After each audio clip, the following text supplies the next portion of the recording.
For the next few weeks, 11 U.S. cities will host hundreds of thousands of World Cup fans. Mass transit may be their best option to get to the matches, but it's not going to be cheap.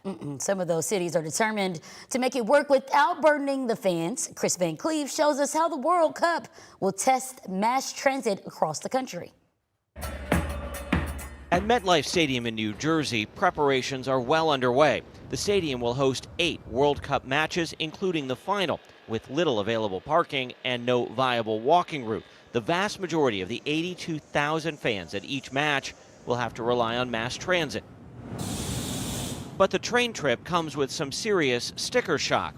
After the initial price of $150 round trip caused significant backlash, the transit agency announced it had lined up sponsors to cut the price to $98, more than 7 times what that trip would normally cost. New Jersey Transit CEO Chris Calori.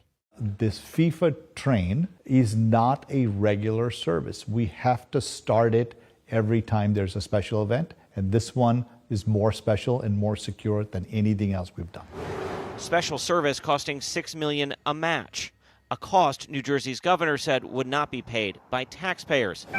In Massachusetts, the train to Gillette Stadium will be $80, an express bus $95. It will be one of the more affordable ways to get to Foxborough, given where its location is 20 miles outside of the city. But pricing problems aren't the story everywhere. In Atlanta, Houston, and Seattle, the stadiums are directly linked to rail lines. Regular fares will apply, all under $5. In Philly, the trip home is free thanks to a sponsorship deal. In Kansas City, shuttle buses to Arrowhead Stadium are $15. Here in Dallas, the linchpin of the mass transit strategy is actually a fleet of charter buses.